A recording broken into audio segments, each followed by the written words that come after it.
Castilla-La Mancha, nos asomamos al rincón de Jante.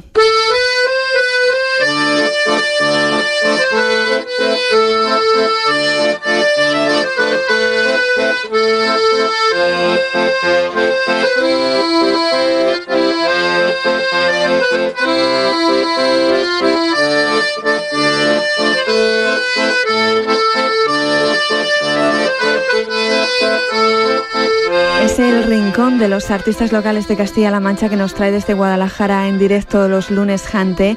Hola Jante, buenas noches. Hola, buenas noches, Vega, ¿qué tal? Muy bien, porque ¿a quién nos traes hoy?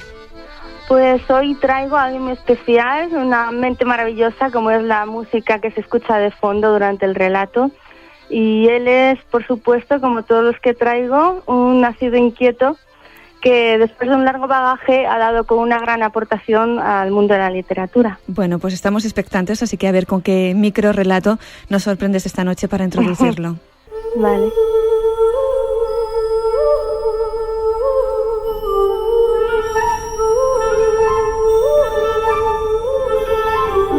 Caleidoscopio. Pues sí, una biblioteca es un precioso caleidoscopio de palabras. Esto pensaba mientras las ordenaba en ensoñaciones de geométricas composiciones que no eran sino la combinación de las ideas adquiridas a lo largo de sus lecturas sobre la literatura, sus tendencias, su teoría, la crítica a ellas. En su imaginación de ese momento caprichoso, recostado en el sillón, allí encontraba los argumentos del caleidoscopio más hermoso que hubiera conocido, el de su biblioteca. Imaginaba los polígonos de luz y color combinados y entonces en su mente los agitaba y la teoría literaria cambiaba en su combinación.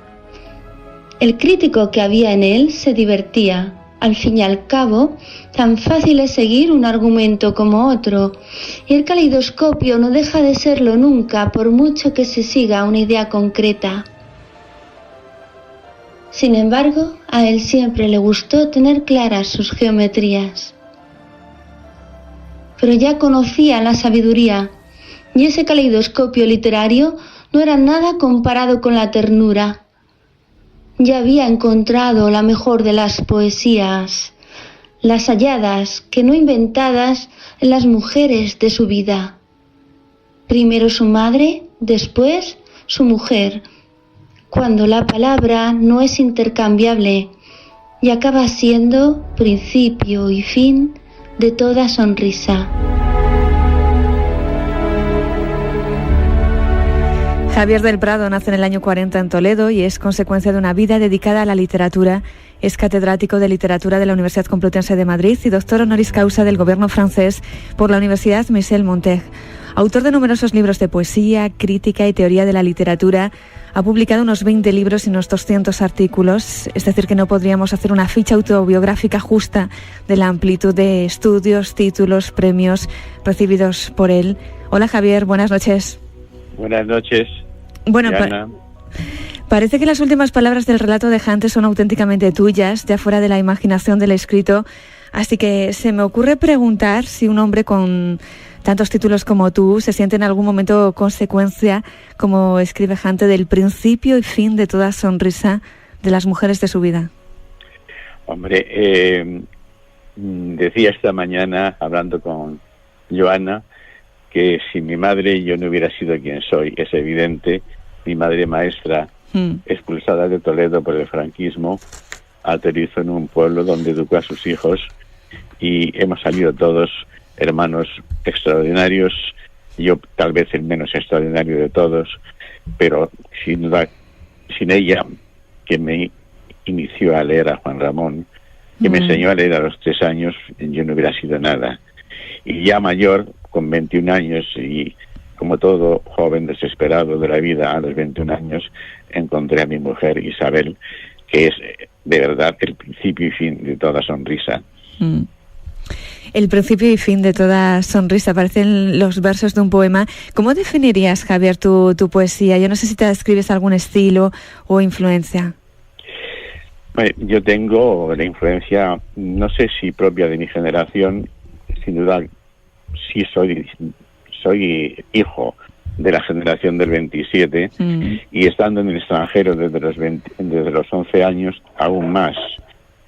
Juan Ramón Jiménez, García Lorca, Vicente Aleixandre son esenciales en mi poesía, pero estando en el ambiente francés, ya sea en Italia o ya sea en Francia, los simbolistas, en especial Rimbaud y Mallarmé, menos Baudelaire, también están muy, muy presentes en mi poesía. Luego he ido tomando mi voz, como es lógico, y mi voz se ha hecho pues un poco con la conciencia del exiliado, hasta que a los 21 años volví a España y bueno, fui cogiendo la voz que tengo ahora, una voz bastante compleja según algunos, pero bastante sencilla en algunos casos, como veréis. Autor de numerosos libros de poesía, lo decía en la presentación, crítica, teoría de la literatura. Javier del Prado, ¿cómo diría que es el mundo, poesía o literatura? Para mí, como profesional, ha sido literatura. Tenía la obligación de ser profesor de literatura y he abarcado el conjunto de la literatura de manera esencial. Mis dos libros que polarizan mi teoría, pues uno está dedicado a la novela, cómo se analiza una novela, y el otro está dedicado a la poesía, teoría y práctica de la función poética, que considero mi libro esencial. Creo que un libro un poco único en el panorama español de la crítica literaria. Como persona, yo creo que el mundo es poesía. Vivo en poesía. Recuerdo siempre que puedo el título maravilloso de un libro de un poeta francés poco conocido en España, Patrice de la Tour du Pin, un libro maravilloso que se titula Una vida recluida en poesía.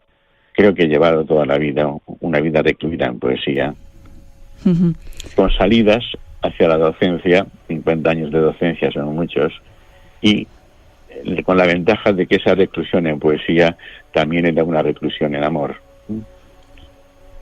Entonces, hola Javier, que no te he dicho hola. ¿Es la pasión una lectura de la pasión? Y no entiendo bien lo que... Sí, entonces, digamos que si lo vivimos todo así, la literatura y todo de este modo, ¿es esta pasión nuestra o esta pasión tuya una lectura literaria? A mí la palabra pasión, para definir la literatura y la vida, no me gusta mucho. La palabra pasión viene del verbo patere, que significa sufrir. Yo creo que es un gozo esencialmente, ¿no?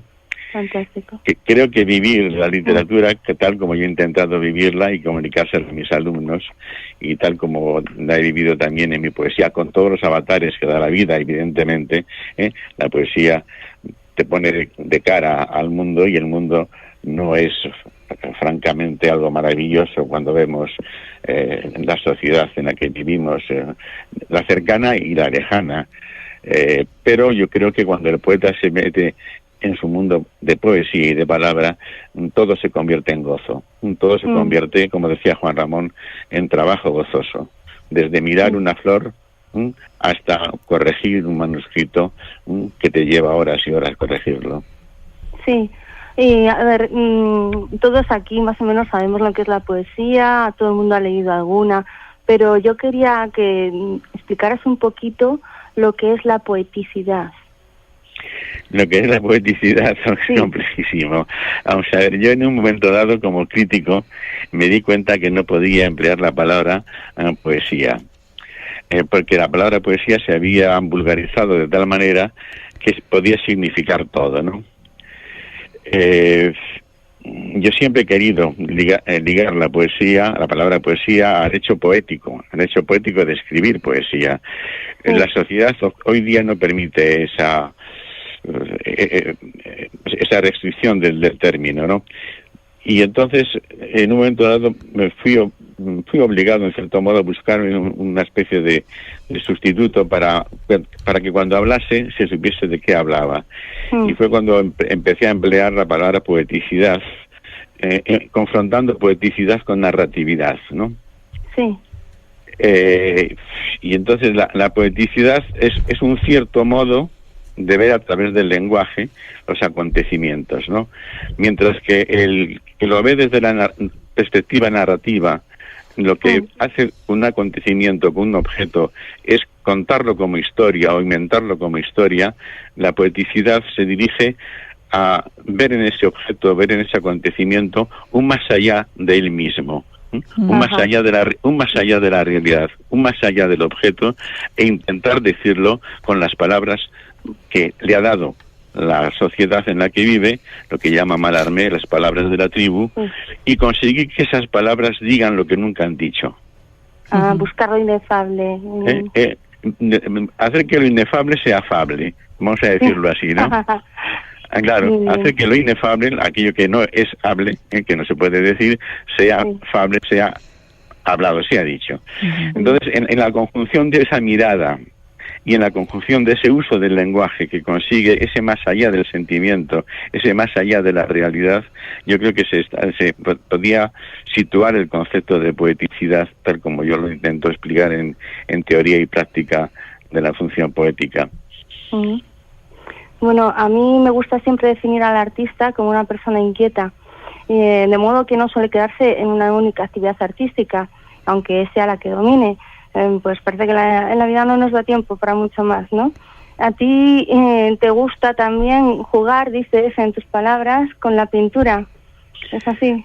Vamos a ver, yo creo que el poeta es inquieto por naturaleza, pero no solamente porque juegue con la poesía, con la pintura, con la música. Una de las cosas que caracteriza mi poesía, ya pues, con una tradición muy larga, puesto que empecé a publicar a los 16 años, tengo 77, pues es que formalmente, al menos en apariencia formalmente, ningún libro se parece al precedente. Puede que haya una unidad profunda, una coherencia profunda en lo que sería mi universo imaginario, pero formalmente siempre intento ir más allá de lo que he hecho en el anterior. Dentro de eso, pues también he jugado con la pintura. Siempre me ha gustado mucho la pintura y bueno, pues a partir de un momento he jugado también con la pintura. Digo jugar, porque no tengo otra pretensión. Tengo una visión del mundo muy visual, muy cromática, y lógicamente tenía que acabar ahí, ¿no? Bueno, entonces el caleidoscopio no estaba mal puesto. No está mal puesto, no. Aparte de eso, pues quiero decirlo, estoy casado con una catedrática de arte y por consiguiente nos hemos visto juntos todos los museos que se pueden ver al alcance de la mano. Y es lógico, mañana voy a hablar de eso en la tertulia de Justo Sotelo, ¿no?